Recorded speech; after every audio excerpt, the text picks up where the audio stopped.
Pongal vibe start ஆயிடுச்சுங்களா? பொங்கல் ஸ்பெஷல்ல இன்னைக்கு நம்ம 3 விதமான பொங்கலையும் பார்க்க போறோம். வெண்பொங்கல், சக்கரை பொங்கல், பால் பொங்கல்.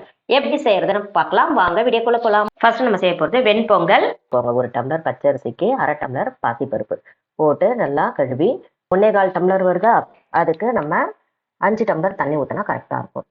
போட்டு நல்லா ஒரு 6-7 விசில் விட்டுருங்க. இப்போ இன்னும் நல்லா நம்ம குழச்சிக்கலாம். ஆதி சாதத்தை சக்கரை பொங்கலுக்கு எடுத்து வச்சுக்கலாம். கொஞ்சமாக ஊற்றுங்க எண்ணெய்.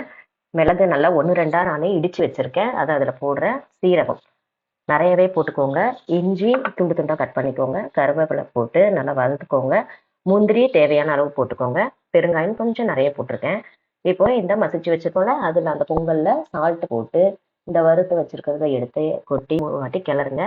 இப்போ அந்த கடாயில் நெய் ஊற்றிக்கோங்க. நெய் நல்லா மெல்ட் ஆகட்டும். மெல்ட் ஆனவுடனே அதையும் இதோட சேர்த்து நல்லா கிளறிடுங்க. பாருங்க, இந்த கன்சிஸ்டன்சில வரணும், அப்பதான் ரொம்ப நல்லா இருக்கும் சாப்பிடும்போது. நெக்ஸ்ட் சக்கரை பொங்கல் செய்யலாமா? வெல்லம் 1 டம்ளர் எடுத்து 1/4 டம்ளர் தண்ணி ஊற்றி அடுப்புல வச்சு கரைச்சிக்கோங்க. 2 ஏலக்காவை அதோட சேர்த்து போட்டுருங்க.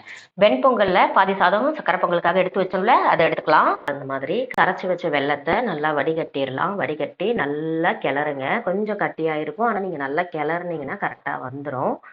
இப்ப நம்ம ஒரு கடாயில 1 ஸ்பூன் நெய் ஊற்றிக்கலாம். முந்திரி திராட்சை 2த்தையும் போட்டு நல்லா வறுத்துக்கோங்க. எடுத்து அந்த சக்கரை பொங்கல்ல கொட்டி நல்லா கிளறிடுங்க. அவ்வளவுதான்.